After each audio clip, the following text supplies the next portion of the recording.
A paz de Cristo, queridos. É com alegria e satisfação que estamos mais uma vez aqui para abençoarmos vidas de professores e alunos da EBD.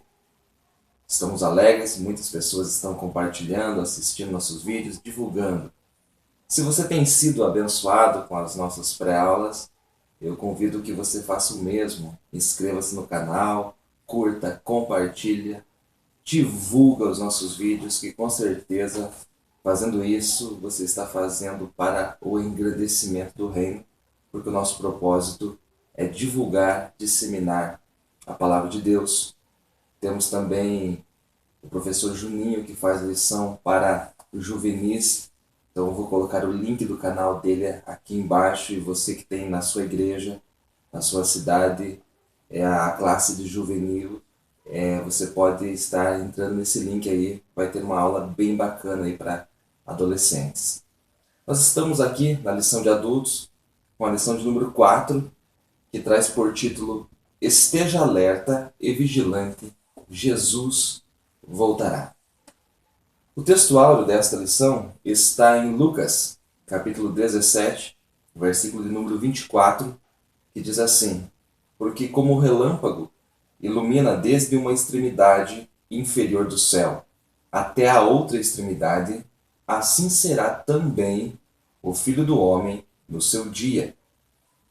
A leitura bíblica em classe, ela está em Lucas, no capítulo 17, os versos 24 a 30. As palavras principais aqui são alerta e vigilante. São palavras que têm o mesmo sentido, palavras que são sinônimas.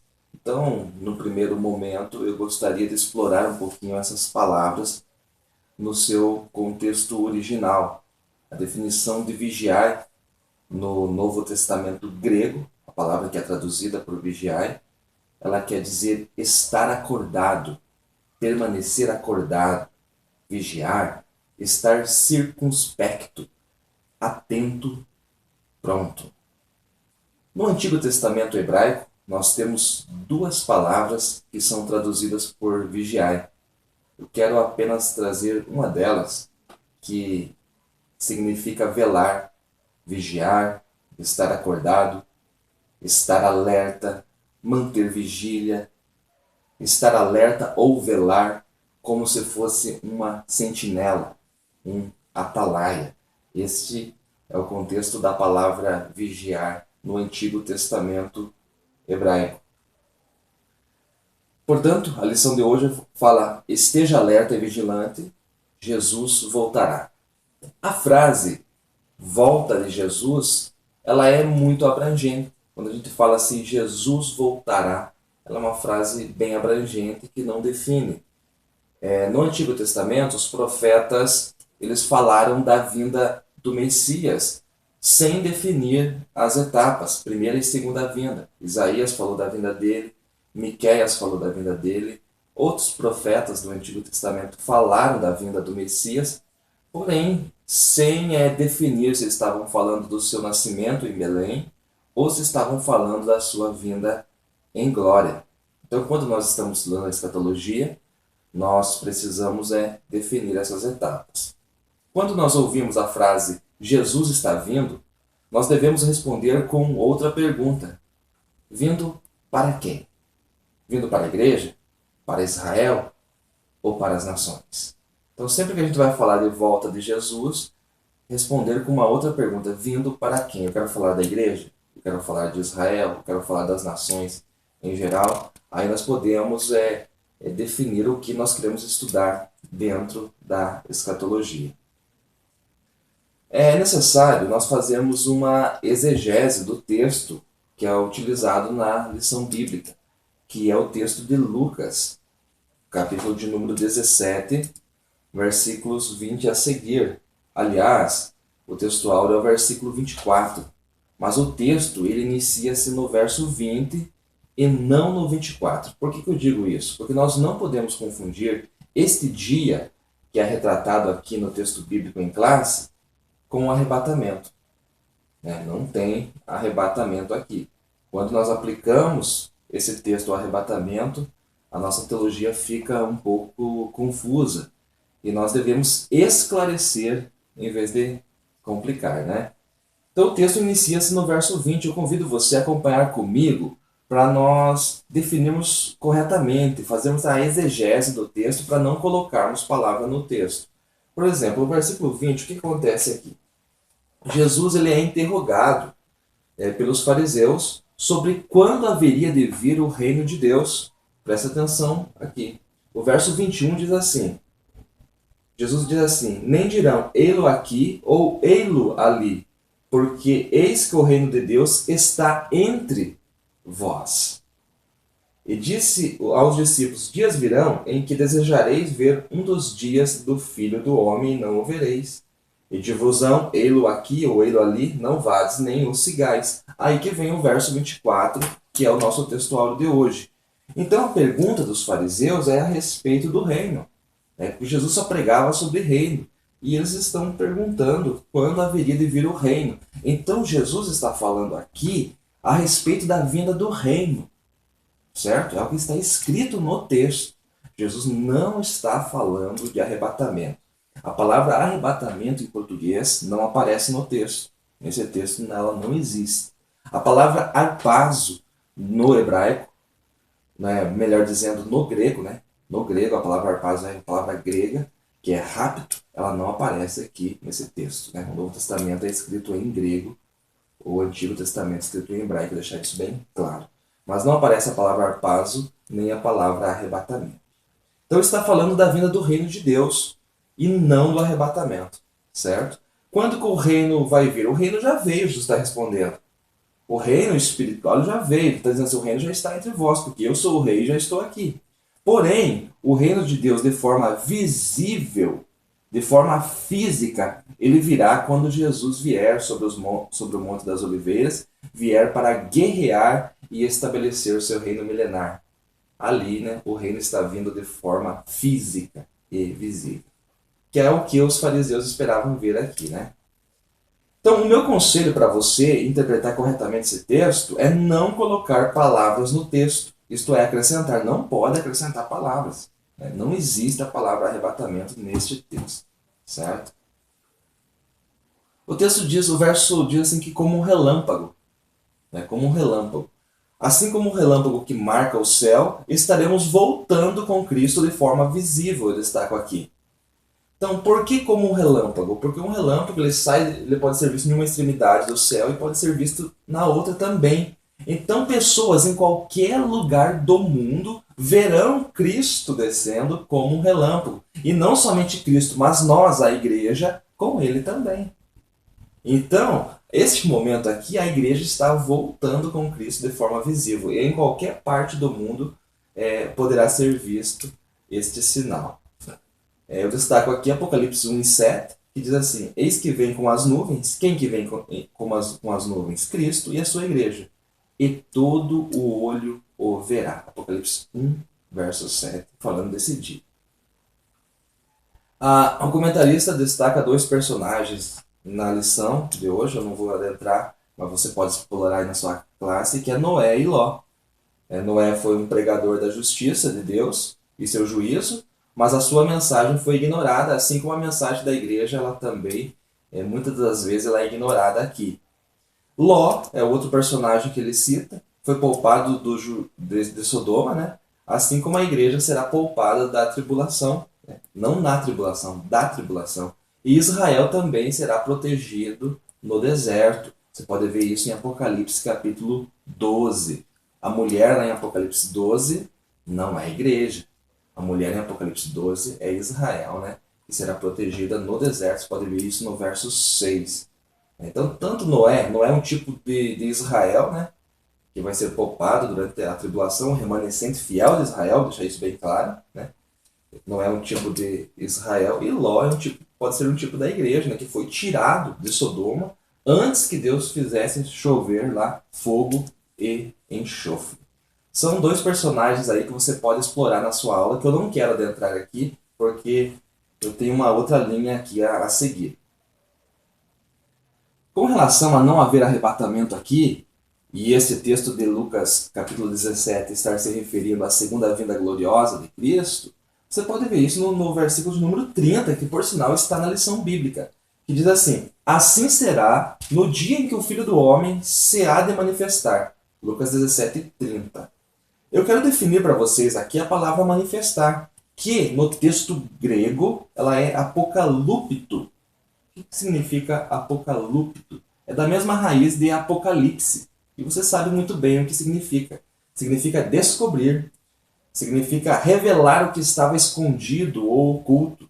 Significa expor, tornar descoberto, tornar conhecido, tornar manifesto, trazer à luz o que antes era desconhecido. Então, é claro que não está se referindo a arrebatamento, porque arrebatamento não é visível. E aqui está falando de um fato que é uma manifestação, que é uma revelação, que é algo claro e visível. Certo? Bem, com relação à lição 4, o que eu tinha para falar é isso. Né? Mas eu prometi, na lição passada, que eu ia trazer um bônus para vocês aqui a respeito das 70 semanas de Daniel. Aí você pode perguntar, mas o que isso tem a ver com a lição? Tem tudo a ver. Então, as 70 semanas de Daniel é como se fosse uma chave para você abrir os estudos da escatologia. Porque nós estamos estudando Mateus 24, Mateus 25, agora estamos em Lucas 17, tem Lucas 21 também, e outros textos do Novo Testamento, mas sem termos a chave da escatologia. Isso não tem na revista da escola dominical, da CPAD. Então isso aqui é um bônus que eu estou trazendo para vocês, e que se você entender as 70 semanas de Daniel, né, a sua mente vai abrir e vai ficar bem mais fácil de você compreender a escatologia bíblica. Bem, então eu convido você para irmos a Daniel, capítulo de número 9. Daniel 9, versos 20 a seguir. Qual é o contexto? Daniel estava na Babilônia, orando, confessando o seu pecado e do povo. Isso está no versículo 20. No versículo 21 de Daniel 9, Gabriel, o anjo que assiste diante de Deus, vem trazer uma revelação a Daniel. Ele diz que Daniel é amado por Deus. Né? Daniel é um homem que as suas orações eram conhecidas no céu. E quem é amado por Deus tem revelação como nenhum outro. Porque as revelações que serão trazidas aqui a Daniel, nenhum outro profeta teve. Isaías não teve essa revelação, Jeremias nem Ezequiel. Essa revelação que somente Daniel teve. Né? Isso está no verso 23. Mas antes de entrarmos e interpretarmos as 70 semanas, temos que fazer uma pergunta. Como interpretar uma semana profética? Porque ele está falando de 70 semanas, mas o que significa 70 semanas? São literais? Como são essas 70 semanas? São 70 semanas proféticas. Como interpretar? Bem, você vai precisar de uma outra chave que está em Levítico, capítulo 25, versículo 8. Lá em Levítico 25 e 8 diz assim: também contarás 7 semanas de anos, 7 vezes 7 anos. De maneira que os dias das 7 semanas de anos te serão 49 anos. Né? Então aqui está a chave para você interpretar as 70 semanas. Né? 7 semanas de anos são 49 anos. 7 semanas proféticas são 49 anos, deixar isso bem claro. Então, com Levítico 25 e 8 em mente, você pode interpretar, né, as 70 semanas de Daniel. A revelação começa no versículo 24 de Daniel 9, quando diz assim: 70 semanas estão determinadas sobre o teu povo e sobre tua santa cidade. Daniel 9, 24. Portanto, é um período de 490 anos. Né? 70 semanas, né? É um período de 490 anos, dividido em 3 períodos. Começa então a revelação em Daniel 9, 25, que diz assim, uma parte do verso: desde a saída da ordem para restaurar e para edificar a Jerusalém, até ao Messias, o príncipe, haverá 7 semanas e 62 semanas. 7 semanas é igual a 49 anos. Você já aprendeu isso. 62 semanas é igual a 434 anos. Portanto, um período aqui de 483 anos. Em dois períodos aqui. O marco inicial, a primeira etapa da contagem, é o decreto de Artaxerxes para Neemias restaurar os muros de Jerusalém. Isso aconteceu provavelmente em 445 a.C. Você vai encontrar isso em Neemias, capítulo 2, versículos 1 ao 8. Então, a primeira etapa, a contagem começa com a restauração dos muros, né? Porque pode ver que o anjo fala desde a ordem para restaurar e para edificar Jerusalém. Começa com a ida de Neemias. Certo. As 62 semanas, que são a segunda etapa desta contagem, se encerram exatamente na semana da crucificação do Messias, de Cristo. Amados, se 69 das 70 semanas já se cumpriram, né, de forma na íntegra, conforme está na profecia, há alguma dúvida de que a última semana, a 70ª semana que falta, se cumprirá? Não há nenhuma. Não há nenhuma. A palavra de Deus, ela é fiel e ela se cumprirá. Vamos continuar. Daniel 9, 26. E depois das 62 semanas, será cortado o Messias. O que está falando aqui, né? O Messias será tirado. Será morto o Messias. Está falando da morte de Cristo, né? E por sinal, as 62 semanas se encerram, né, na semana da crucificação. Aí o verso 26 continua. E o povo do príncipe que há de vir, que príncipe é esse? Não é o Messias aqui. Aqui não é o Messias. Destruirá a cidade e o santuário. Né? Parte dessa profecia ela já se cumpriu quando o general Tito, em nome do imperador romano, no ano 70 depois de Cristo, né, destruiu, né, parte da cidade de Jerusalém e também o templo. Mas esta profecia aqui ela está se referindo lá na frente também, né? Esse príncipe que é citado aqui é o homem da iniquidade, é o filho da perdição, é o anticristo que está sendo referido aqui. Depois das 69 semanas proféticas, há uma lacuna de tempo indeterminado que é a era da igreja, indo até ao arrebatamento. Então, desde que o Messias foi tirado, há uma lacuna de tempo nessa contagem. Essa lacuna de tempo é indeterminada, que vai até ao arrebatamento. Quando acontecer o arrebatamento da igreja, o arrebatamento é o marco inicial da 70ª semana, a terceira etapa, que falta cumprir-se. Então, quando o arrebatamento acontecer, começa a contagem da última semana, que são quantos anos? Uma semana são 7 anos. Portanto, a 70ª semana da profecia de Daniel é o período da tribulação. O verso mais importante desse texto é o 27. Daniel 9, 27 diz assim: ele firmará, ele quem? O anticristo. Firmará aliança com muitos por uma semana. E na metade da semana fará cessar o sacrifício. Falando do anticristo aqui, que vai fazer uma aliança com a grande parte de Israel, né? Aliança, vão ser amigos, né? Vão ter uma relação. E no meio da semana, isso é com 3 anos e meio, ele vai se revelar. Ele vai dizer quem realmente ele é. O anticristo, reconhecido por muitos judeus como Messias, né? Mas com 3 anos e meio de aliança, ele se revelará, ele mostrará quem realmente ele é. Né? Então, amados, é importante saber que Jesus cita Daniel 9, 27 em Mateus 24 e 15, em Marcos 13 e 14, e faz uma menção indireta em Lucas 21 e 24. Então veja a importância que tem esse texto de Daniel 9. Jesus citou Daniel 9, 27 por cerca de 3 vezes, de forma direta e uma vez de forma indireta. Tá lá a importância desse texto. Agora, uma coisa que eu não falei ali atrás, que eu devia ter falado, eu quero que você preste atenção, que a profecia, no verso 24, diz assim, é sobre o teu povo. Povo de quem? Povo de Daniel, é sobre os judeus, não é a igreja. E sobre a tua cidade. Qual cidade? Jerusalém.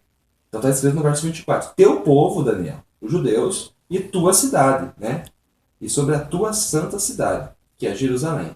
Então não colocar a igreja aqui, senão a gente vai se complicar um pouco, né? O arrebatamento da igreja marca, né, o início da contagem da última semana.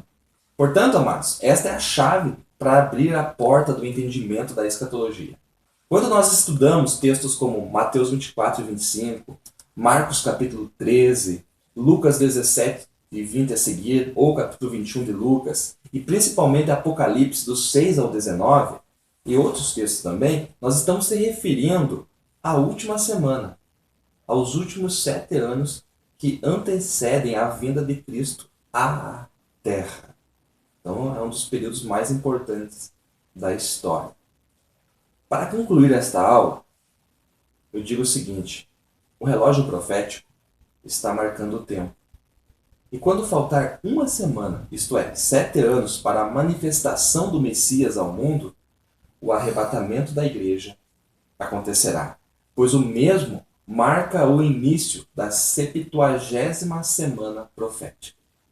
Estejamos alertas e vigilantes, pois Jesus voltará para nós, igreja, antes de voltar para o mundo. Esta é a minha mensagem para você hoje. Eu sei que essa é uma aula bem complexa, mas sem esta chave aqui fica muito difícil de nós estudarmos a escatologia bíblica. Notem vocês que nós temos uma linhagem diferente a seguir, porque nós tentamos facilitar o estudo para os irmãos. Algumas dificuldades muitos irmãos têm encontrado. Eu tenho me deparado com perguntas de muitos irmãos que ainda estão confusos sobre a diferença entre arrebatamento e segunda vinda, e eu tenho o desejo de ajudar a esclarecer a cada um. Que Deus venha abençoar ricamente a vida de cada um dos amados, os irmãos que estão comentando, compartilhando. Se você não se inscreveu, inscreva-se, nos ajude, dê o seu joinha aí, pode comentar. Quem quer criticar também, veja bem, as críticas elas podem nos ajudar a melhorar. Que Deus abençoe a todos, em nome de Jesus.